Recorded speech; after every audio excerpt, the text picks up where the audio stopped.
finally we get to this figure of David. You remember that we began with Matthew 1:1, an account of the genealogy of Jesus, the Messiah, the son of David, the son of Abraham. So far, I've not gotten to David. Now I'll get quickly to David. Text 9. This is from Psalm 89. And it's a poetic account of the a kind of theology of David, a kind of poetic account of the theological significance of the figure of David. To the psalmist, what's interesting to David is not interesting about David is not his sex life. What's interesting is not the psychological complications of his family and all that kind of thing, which is quite interesting in 1st and 2nd Samuel. That's not what the psalmist, that's not what the ongoing theology was primarily interested in. The ongoing theology was interested in David as a person, a beneficiary of divine grace, who was granted again a dynastic covenant, quite literally a dynastic covenant, dynasts, rulers of his family that supposedly would last forever, in language very similar to the dynastic covenantal grant to Noah and Abraham. And that's what you see reflected here in text 9. Then you, with a capital Y, speaking to God, then you spoke to your faithful ones in a vision and said, I have conferred power upon a warrior. I have exalted one chosen out of the people. I have found David, my servant, anointed him with my sacred oil, which is to say, we might say in English, coronated him to be a king. My hand shall be constantly with him, and my arms shall strengthen him. No enemy shall oppress him, no vile man afflict him. I will crush his adversaries before him. I will strike down those who hate him. My faithfulness and steadfast love shall be with him. His horn shall be exalted through my name. I will set his hand upon the river, his hand upon the sea, his right hand upon the rivers. He'll have cosmic power, picking up an old cosmic myth of chaos and divine battle with the watery chaos to create the world. As God delegates those powers to his vicegerent, David. He shall say to me, you are my father, my rock, my God, the rock of my deliverance. I will appoint him firstborn, highest of the kings of the earth. So here we have the adoption formula. David becomes the son of God through this process. I will maintain my steadfast love for him always. My covenant with him shall endure, and I will establish his line forever. His throne as long as the heavens last. So his throne, the throne of David, will always be there. Very similar to the promise to Noah and Abraham. Well, what happens if some of these kings are lousy? All these kings from the line of David will be ruling, but what if they're lousy human beings? What if they're terrible leaders? And here's how they handle that. Verse 31. If his sons forsake my teaching and do not live by my rules, if they violate my laws and do not observe my commands, I will punish their transgression with the rod, their iniquity with plagues. But I will not take away my steadfast love, my chesed, my covenantal love, my undeserved generosity from him. I will not betray my faithfulness. I will not violate my covenant or change what I have uttered. I have sworn by my holiness. That's what you have to do when you're God. You have to swear by your own holiness, right? That's what you have. Just like they used to say about Henry Kissinger, he's the only person who calls dial-a-prayer and asks if there are any messages. So the people who have some idea who Henry Kissinger was, they're laughing. The rest are just sort of politely smiling. So I have sworn by my holiness once and for all, I will not be false to David. His line shall continue forever. His throne is the sun before me, as the moon established forever, an enduring witness in the sky. So here you can see another dynastic covenant. Again, it's an unconditional covenant with a note of conditionality within it. The note of conditionality within it is, I will punish. Presumably I could even dethrone a descendant of his who was a bad king, but the monarchy, the kingship, will not be alienated from his line. I will promise to keep his line going. Ideally, eventually he'll be replaced by another king of the house of David. So that brings us finally back to Matthew 1:1, account of the genealogy of Jesus, the Messiah, the son of God, the son of David, the son of Abraham. So this is a genealogy begins with Abraham. It does not begin with Adam or Noah. It begins with Abraham, which is to say it has to do with election, with chosenness. It's not universal humanity. Obviously, he's descended from Adam and Noah if he's descended from Abraham, but the key thing is Abraham and the covenantal promise to Abraham, and then ends with Jesus. In fact, as I recall, it has 3 sets of 14 generations for a total of 42 generations. There's a 14 from Abraham to David, 14 from David to the exile, and 14 from the exile until Jesus. And 42, 3 times 14 is 42. Those of you advanced in mathematics will know that. I had to write it down. But it's interesting because, of course, 7 is a kind of magical number, often in the ancient Near East and certainly in ancient Israel. And there's a kind of base 6, or whatever you call that system of mathematics, which we still have in our 60 seconds in the minute and 60 minutes in the hour and 24 hours in the day and so on and so on, 360 degrees in the circle. All these people that always want to go to the metric system, I'm not a Lincoln Chafee supporter, but there's not a political speech, but people want to go to the metric system. I always wonder, they never seem to do it for time. You could have 10 hours a day, you don't have to have 24. You could have 100 days in the year. You could have 100 minutes in the hour, but they don't use the metric system for time. So 6, given the significance of 6 instead of 7, well, 42 is 6 times 7. So you have 3 sets of 14 generations between Abraham and David. Now, interestingly, though, in this text, which wants to have Jesus as the son of David, in a certain literalistic understanding in Matthew 1, he's not a son of David. Why? Because they give you the genealogy all the way from Abraham to David and David to Jesus, but there's a problem there. The genealogy is through Jesus' father, Joseph, and when you get to around text 18 of Matthew 1, you have the virgin birth and discover that Joseph really biologically is not his father. His father is the Holy Spirit. The Holy Spirit causes Mary to become pregnant. And you can wonder whether that virgin birth idea, which you have only in Matthew 1 and Luke 1, Mark and John know nothing of it, Paul knows nothing of it, you could wonder whether that isn't a later insertion into the text. The text originally wanted to have Jesus as the promised son of David, which is why the genealogy wants to connect David to Jesus to David, and ultimately David to Abraham, on the grounds, I think, of that basic idea of election, covenantal fidelity, and the continuing line. But in any event, that would seem to be appropriate given the intentions and purposes of Matthew 1:1, namely Jesus as another figure of salvation, testifying to and manifesting God's grace and forbearance and the possibility of repentance. Finally, I'd just like to make a concluding statement here that you should note that these rabbinic texts that we've been talking about, the ones from Genesis, Rabban, certainly the Zohar, they are after the New Testament. They date later than the New Testament. There's a tendency in Christian circles to think that Judaism is the antecedent of Christianity. Well, yes, in one level that's true.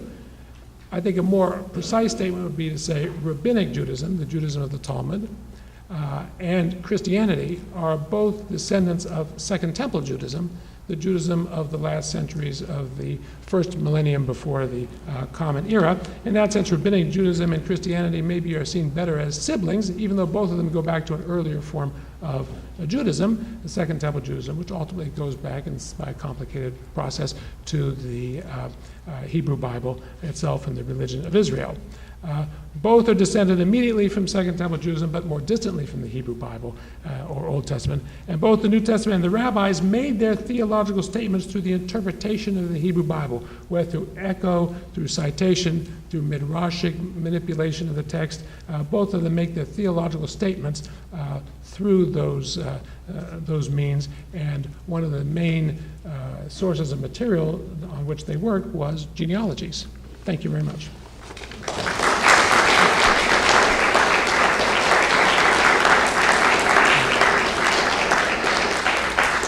Should I entertain questions? We have time for a few questions. I'm happy to entertain questions. I won't answer them, but I will entertain questions, though. Yes, sir. Well, I didn't want to be the first. But Go ahead. I have a midrash and a joke. Okay. And because when you were talking before in at the end of 7, I think it is, and then talking about Abraham being a light to go into Right. to the land of Israel.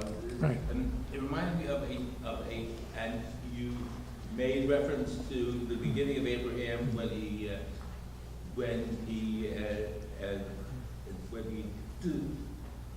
this about idolatry. It reminded me of a midrash that Abraham sees a house Right. with a light in it. Well, he sees it burning. He sees a Yeah. birah doleket. Yeah. He sees a palace or a fortress or Yeah. something, or an Yeah. apartment building, whatever birah is, Yeah. and it seems to be burning. Yes. And so, Whoa, here.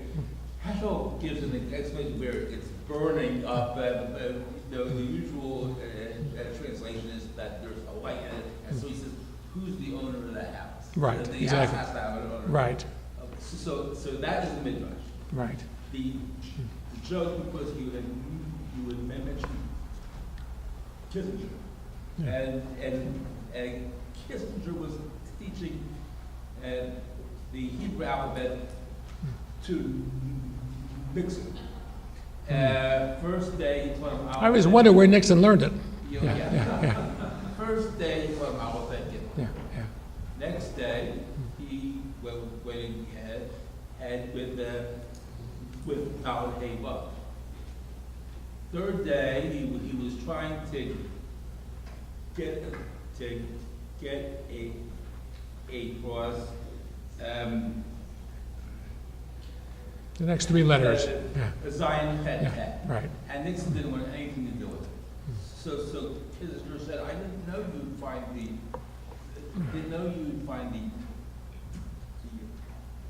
tet offensive. Oh, the Tet offensive. Yeah. I like that. That's a good one. That's a good one. But you mind if I quote in the future without giving your name? Yeah, good. Yeah. Finding their big interest in Chronicles, where so much is about genealogies, you find that it is. Yeah, they love that. They love that's where they get Moses is called Avigdor and so forth. In other words, the book of Chronicles, they actually say something like, Ein divrei amim nitan ela lehidaresh, something like that. The book of Chronicles, which it loves, especially for the first 9 chapters or so, loves genealogies. So it's only given for purposes of making midrashim on the genealogies. I mean, because as genealogists, people we otherwise never heard of. So there is something very midrashic about the book of Chronicles. It's recomposing and rewriting and leaving things out and so forth about the sources it finds in Samuel and Kings. And in fact, if you just had Chronicles, you wouldn't know anything about the colorful sex life of David because that's all just left out. But it also wants to present midrashically, or whatever we want to call it, expansionistically, David as the patron of the temple, the singer, the man who commissions the Levites, and so on and so on. So yeah, the rabbis love that. The Chronicles was just tailor-made for them because otherwise, what do you do with this book? Yes, sir. Yeah, so outside of Matthew and Mark, that only John, which is a very different beginning than the rest of them, and is much more like Genesis 1, sort of, and not even so much focusing on covenant, but on something else. So where does that, fall in, at least within the synoptic parts, within this idea of covenant and genealogy? Well, I wouldn't want to say covenant and genealogy accounts for the whole theology of all the canonical gospels. Because Matthew 1:1 is the book upstairs, is the fragment upstairs is book 1, is Matthew 1:1. I chose to talk about that. But John 1:1, conventionally rendered in the beginning was the Word. That word, that logos, this reflects a different trajectory in the previous Judaism and continuing Judaism. It reflects the notion of chokhmah, wisdom, as pre-existent. Hashem kanani reshit darko in Proverbs 8:22. The Lord acquired me, or begot me, if you read it that way. Acquired, begot, created, whatever that means, at the first manifestation of his power when he first set out. So that the logos, which is identified with Jesus, is now thought of as the power operative and the mind operative in creation itself. So I think genealogy is much less important to John. In fact, John is where we see a lot of disparagement of the whole idea of Abrahamic descent. Who cares? I could make descendants of Abraham out of these stones. That's a whole different view of genealogy. He has a wide range of views of the importance or unimportance of genealogy and of Jewishness and so forth, and of natural birth versus spiritual birth, whatever. There's a wide range of positions on that in the New Testament, and continuing throughout the Christian tradition. Yes, sir. So I'm Catholic, and there I've seen some of the commentaries when this genealogy is given that it is in there to give, given that Matthew was writing for some of the Jewish audience, that they will understand that this legitimized Jesus as the center of Right. the covenant. Right.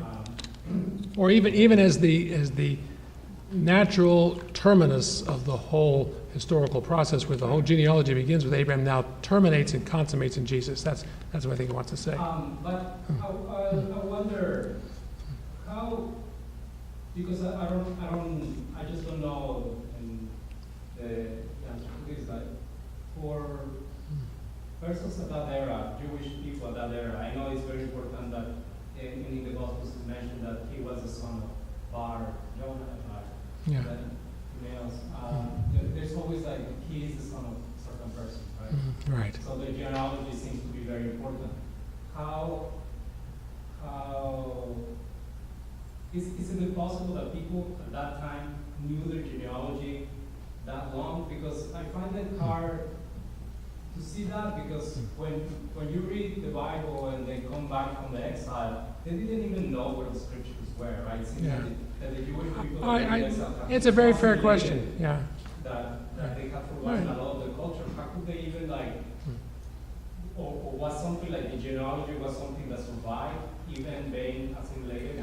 I think that's a very good question. I think the historically honest question is it's highly unlikely that these genealogies are historically reliable.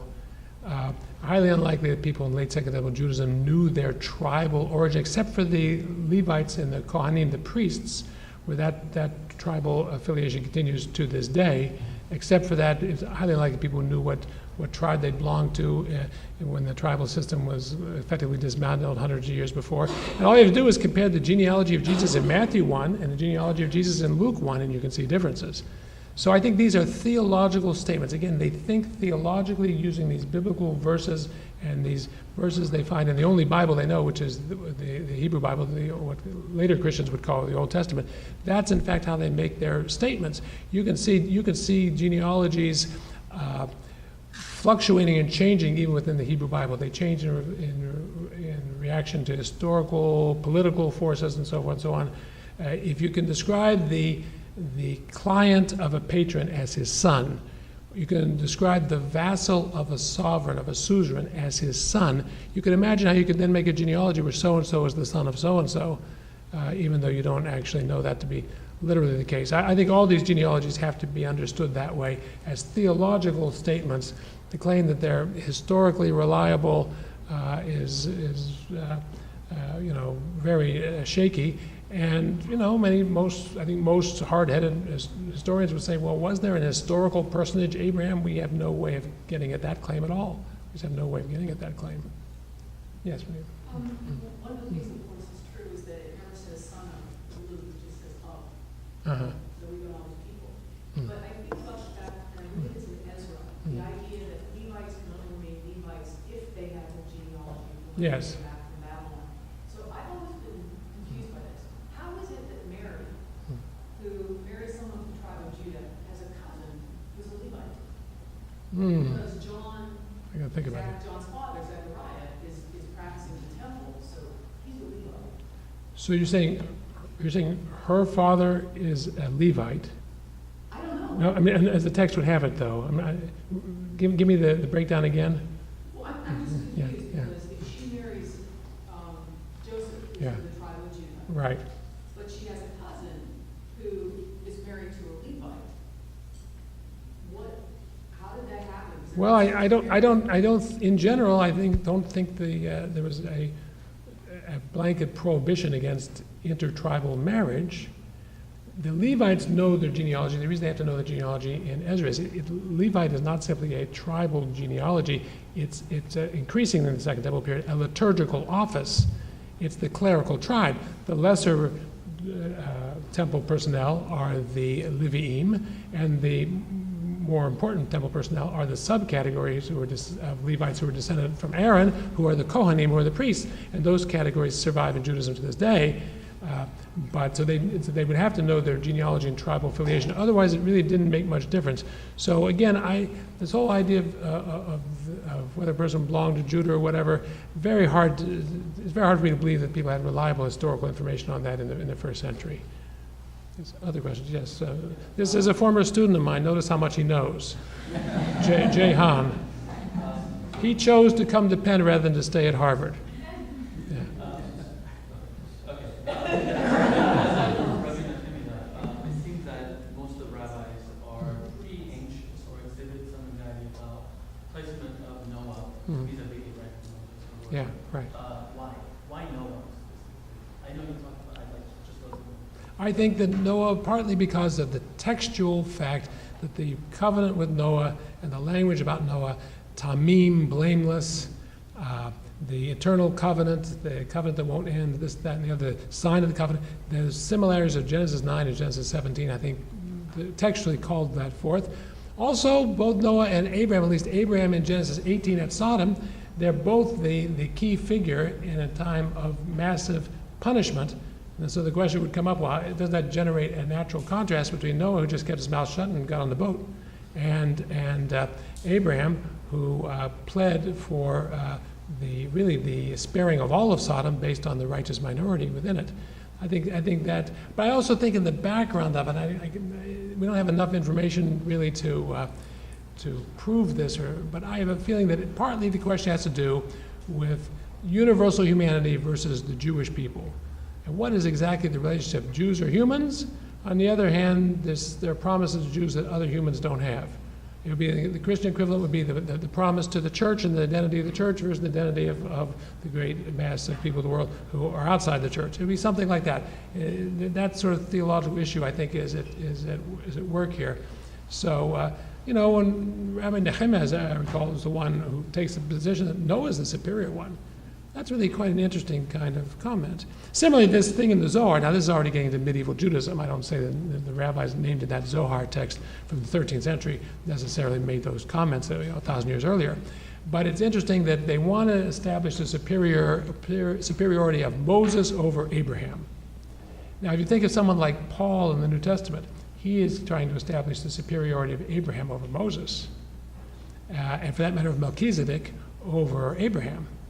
You see, in other words, if you can skip the Gentile coming into the church would not have to, in effect, this is not how Paul would put it, but would not have to become Jewish, would not have to observe Jewish law, because Abraham was declared righteous in Genesis 15:6 before the Mosaic law was ever given. So Abraham provides a way of avoiding the complications of Moses.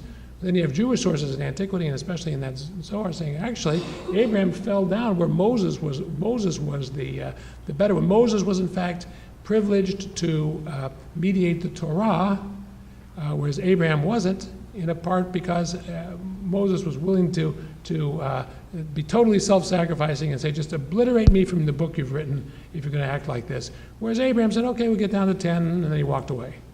You see? So you can see some Jewish-Christian disputation, I think, in the background there, plus the larger question in the earlier text of universal humanity versus specifically the Jewish people.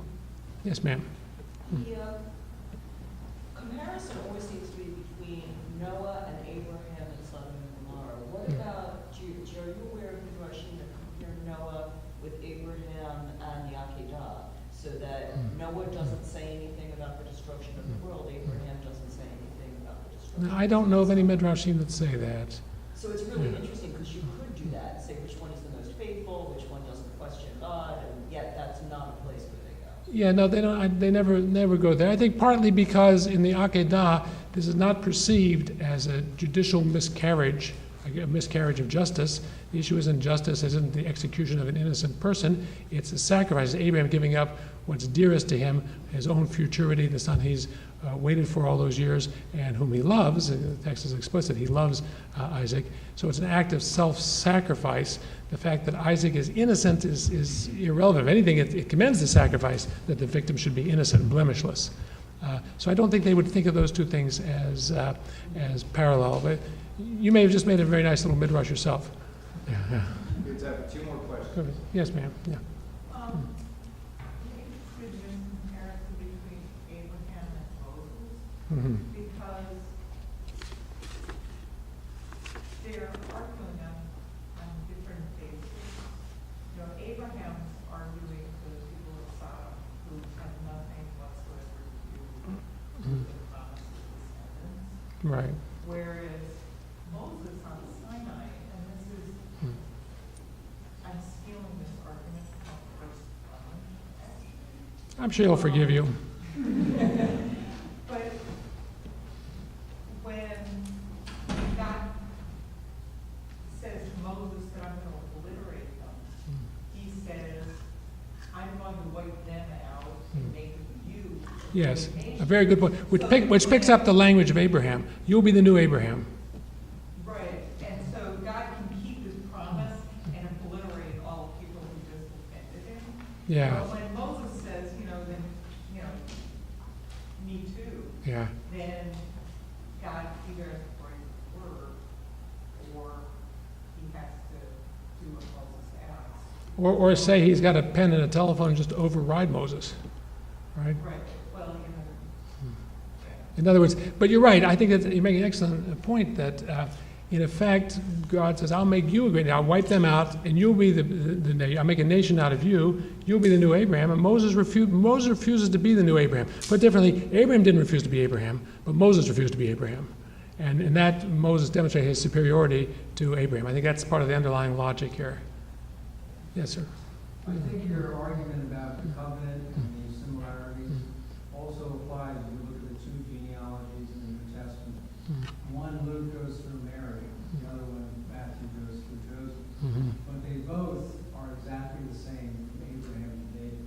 Yeah. So the covenant people are in there in both of them. Then they diverge. Luke goes one way, Matthew goes the Yeah, the closer they get to specifically what becomes specifically Christian material, the more they diverge from the Hebrew Bible, which doesn't have most of those names there. But certainly in the earlier names, they're identical. They're getting those from books like Chronicles. well, Luke starts with Adam. Yes, correct. Yeah. So, Okay. if I could sort of just take the prerogative and the last one. You have it. Go back to the Zohar. Okay. And I really appreciated your invitation to sort of read this tradition, this midrash, in connection with things going on in Christian hermeneutical traditions. Right. I wondered if you had to go to indulgences for that, though. Christian tradition. I just wanted to give a little shtach to Martin Luther, that's all. Yeah. Yeah, well, they're always reading sort of the story of Abraham and Isaac as a type Yeah. of the father and the son. Right. But I wonder if in this position, in the Zohar, they're sort of familiar readings of Moses also now as a type of Jesus. And so I think so, in yeah. the sense in which Moses is not offering his merits in this reading, but he's actually offering himself in the same way. Yeah, I could see that, yeah. I mean, I don't know enough about the Zohar to say whether the Zohar would be happy or unhappy with that, but I think I can see the analogy that in fact Moses is saying, well, I will depart the scene if you're going to act like that. That's really more to me like a resignation threat. I will resign in protest in order to get him to back down, but partly for what this lady correctly said, namely, well, you want to make me the new Abraham. Well, I'm not going to be around to do it, so you're going to find somebody else. At which point God backs down. But I think to the Zohar though, their language,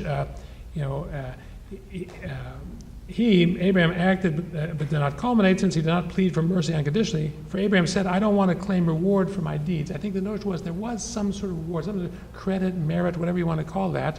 And I could have put those online, right? I could have said, well, I have my own frequent flyer miles. Look at this. Let these undeserving passengers on the plane. I have my own frequent flyer miles. But he didn't do that.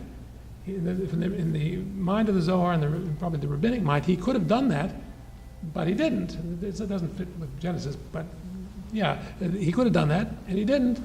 Whereas Moses said, okay, you know what? Then just wipe me out. In other words, if you're not going to accept my frequent flyer miles on behalf of them, I'm just ripping them up and walking away. And at that point, God backs down. I do think I don't claim to know much about the theology of indulgences, but if you'll indulge me, I think that there is something to this notion of transferable merits that a lot of medieval Judaism and Christianity have, that in modern times looks like a crude commercial transaction, which can easily become, that it does reflect something deeper in the theology of the covenantal promise extended to a corporate group, not to disconnected individuals. Okay, thank you. There are a few more kosher meals and that kind of thing, so some people were sort of sparing